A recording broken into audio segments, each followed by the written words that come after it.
is a country where football is not a sport. It is a religion where children grow up learning two things: how to pray and how to play. That country is Argentina, and their story on the world's biggest stage is not just about winning. It is about identity.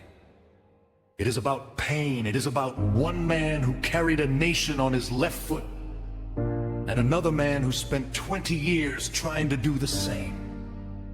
This is Argentina.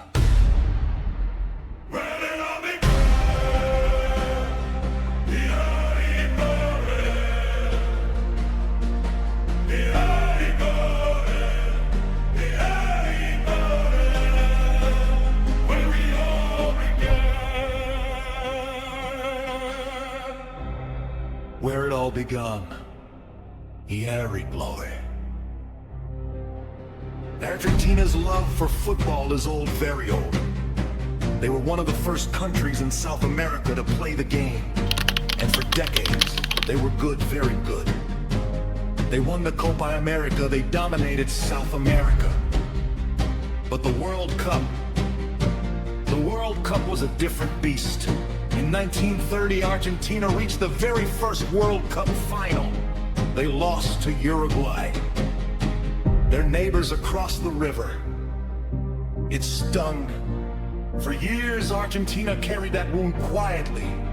In 1978, they finally had a chance to silence it. The World Cup was held at home in Buenos Aires, under a complicated and controversial military government. Argentina won.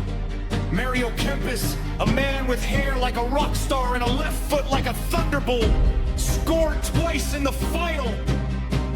Argentina were world champions for the first time. The streets exploded, but the world watched with one eyebrow raised, because the tournament happened under the shadow of a dictatorship. Many people to this day still debate what that victory meant or cost. But for the people in the streets of Buenos Aires that night, it meant everything.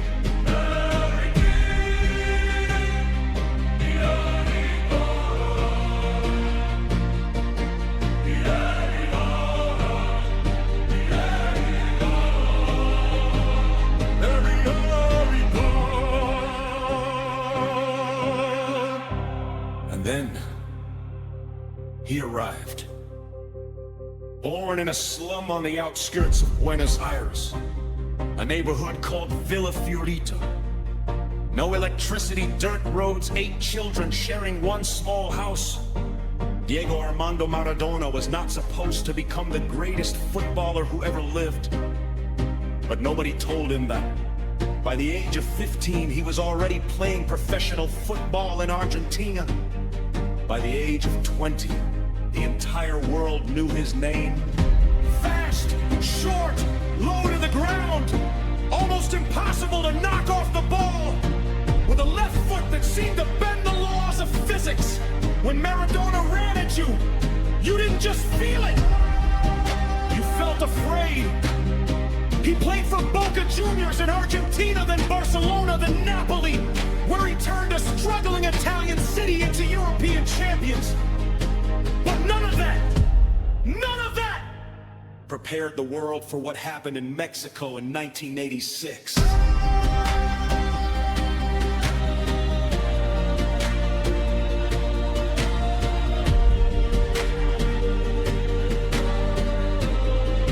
Argentina arrived at the 1986 World Cup as a good team. Not great good, but they had Maradona, and Maradona was playing at a level that humans are not supposed to reach. In the quarterfinal, Argentina faced England. Now, this was not just any game. 4 years earlier, Argentina and England had fought a real war. The Falklands War, soldiers died, pain was deep. And now, 2 nations settled on a football pitch. What happened next is the most controversial 5 minutes in football history. First, punched the ball into the net with his left hand. The referee didn't see it. Goal given. When asked after the game, Maradona smiled and said it was scored, quote, "A little with the head of Maradona and a little with the hand of God." The hand of God. Still debated, still argued, still alive.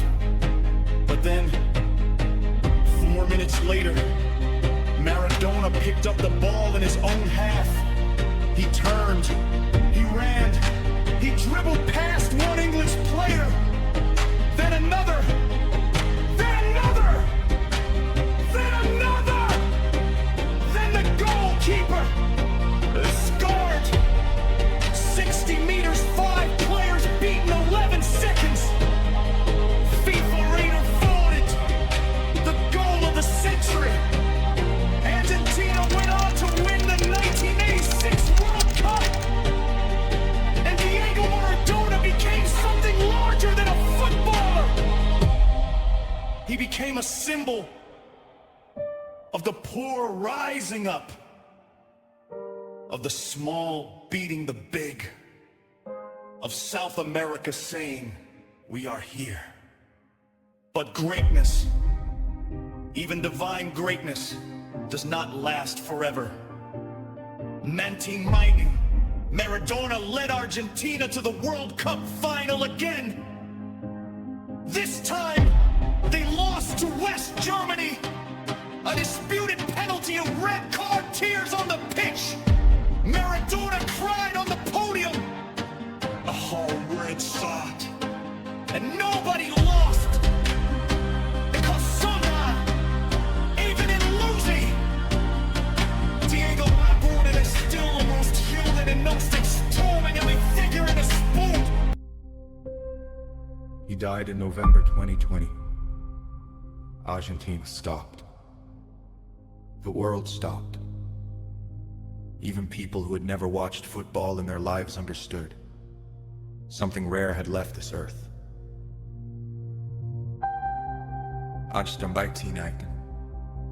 Argentina searched for the next Maradona. They always do. Gabriel Batistuta, a warrior, 8 goals scorer, ice cold in front of goal. 1994 World Cup, Argentina were knocked out. 1998 World Cup, knocked out in the quarters, a young Ronaldo in Brazil, too strong. 2002, they didn't even get out of the group stage. The pressure of being Argentina, of being expected to win, started to feel like a weight nobody could carry. The country itself was falling apart economically, social unrest, financial crisis. And on the football pitch, they reflected exactly that chaos. Talented, brilliant, but broken at the wrong moments. They needed someone different. Someone who wouldn't just play football, but redefine what football looked like. His name was Lionel Andres Messi. Born in Rosario, Argentina, 1987. A quiet boy, shy almost. At age 11, doctors told his parents he had a growth hormone deficiency. He would not grow normally. His club in Argentina couldn't afford the treatment. Barcelona could. And so, a 10-year-old boy moved to Spain with his father, away from his mother, away from his brothers, away from everything familiar. He signed his first Barcelona contract on a paper napkin. They didn't have anything else in hand. What came next is almost impossible to summarize. Ballon d'Or awards, records that may never be broken, Champions League titles, La Liga titles, goals that made grown men and women cry. At Barcelona, Messi was unstoppable. He was extraordinary. But with Argentina, something was different. Every 4 years, the weight of Argentina's expectations fell on his small, quiet shoulders. 2006 World Cup, they lost in the quarters, Germany again. 2010 World Cup, Messi played forward, but Argentina lost 4-0 to Germany in the quarters. The criticism was savage. He disappears in big games. He is not Maradona. He plays better for his club than his country. Every tournament, a new chapter of the same painful story. 2014 World Cup. Finally, Argentina reached the final. For the first time since 1990. Messi was brilliant. He carried them there almost single-handedly. Final, Argentina versus Germany, extra time, 1 goal. Mario Kempes scored for Germany in the 95th minute. Argentina lost. Messi received the golden ball, awarded to the best player of the tournament. He walked up to collect it and looked like a man attending his own funeral. That image, Messi, trophy in hand, hollow-eyed, defeated, became one of the most discussed images in football history. Some people felt sorry for him. Others said it proved their point. He was not Maradona. He could not win it when it mattered. Then came 2016. Argentina lost the Copa América final to Chile on penalties. Messi missed his penalty. He walked to the podium and announced his retirement from international football. He was done. He was 30 years old. And he was done. Argentina went. Fans begged him to come back. Thousands of messages, thousands of letters. Please, Leo, don't go. 6 weeks later, he came back.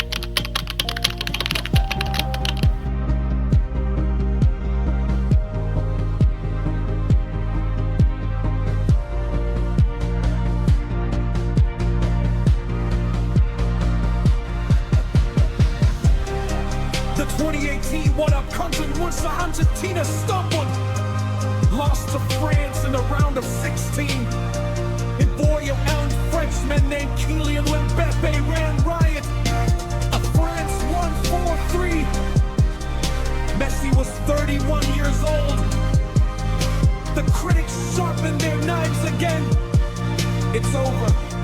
He will never win it. But football has a gift for dramatic timing, and the stage was being set. In 2020 men, Argentina won the Copa América. Messi's first major international trophy. He fell to his knees on the pitch and wept. Full, open, unashamed tears. Years of pain, years of criticism finally released. But the World Cup remained. The one trophy that defined legacies. The one trophy that separated the good from the immortal. And in 2022, Argentina won to Qatar when a funny 5-year-old Messi, his last World Cup. Everyone knew it. They knew it. We merely got to make it. In the group stage, Argentina lost their first game to Saudi Arabia. One of the biggest execs World Cup history. Being it out of spurter. Messi was finished. Something changed. Argentina didn't collapse. They rallied. They fought. They won the remaining group games. They won the round of 16. They beat the Netherlands in the quarters in a match so dramatic, so tense, so full of chaos, that one commentator simply started whispering when it went to penalties. Then came Croatia in the semifinals. Messi scored again. And again. And then, the final. Argentina versus France. The two best teams in the world. the greatest final in World Cup history. Argentina were winning 2-0 with 10 minutes to go. Then, Mbappe. Penalty 2-1. Then Mbappe again, 30 seconds later, 2-2-2. The stadium fell apart. Extra time. Messi scored. 3-2. Mbappe scored again.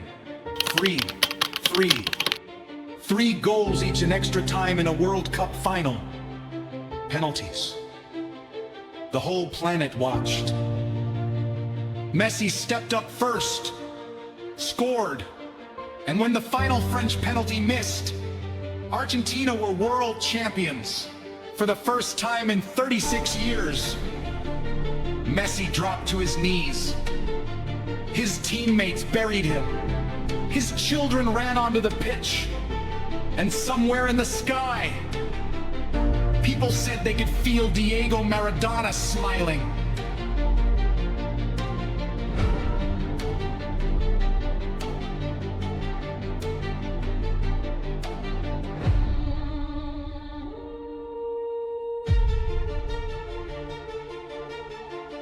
So here is where we stand now.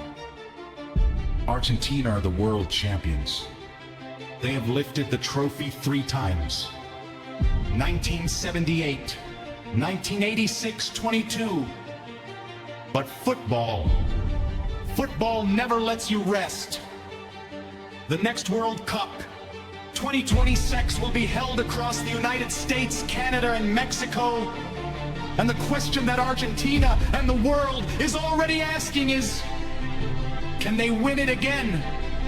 Can Argentina become 4-time world champions? Here is the truth, and you deserve the honest version. Messi will be 38 years old at the 2026 World Cup. In football terms, that is ancient. Most players retire at 35, some earlier. Messi is still playing, still brilliant, still doing things that make people stop and stare. But the body has limits. The difference in his speed, the difference in his recovery time, these are real. Around him, Argentina has built something exciting. Julian Alvarez, young, fearless, a striker with the energy of someone who has nothing to lose. Enzo Fernandez, midfield engine, Premier League tested, still growing. Rodrigo de Paul, the warrior in the middle, the one who runs when others stop. Lautaro Martinez, clinical, dangerous, a consistent scorer at the highest level. These players are not names that carry the weight Messi carries, but they are dangerous. Together, they are genuinely dangerous. The question is whether Argentina can do what almost no team in modern football has done: defend a World Cup title. It has only happened twice in history. Italy in 1934 and 1938. Brazil in 1958 and 1962. Since 1966, no team has successfully defended the World Cup. Not Brazil, not Germany, not France. Not even Argentina in 1990, when Maradona tried and failed. The defending champion curse is real. France found out in 2002 they didn't even score a single goal in the group stage. Germany found out in 2018, eliminated in the group stage. Spain found out in 2014, gone before the knockout rounds. History says, do not get comfortable. But Argentina has a habit of doing things history said they couldn't. And something is different about this generation. They are not just talented, they are hungry in a way that feels different. They have known failure, deep failure, the kind that leaves marks.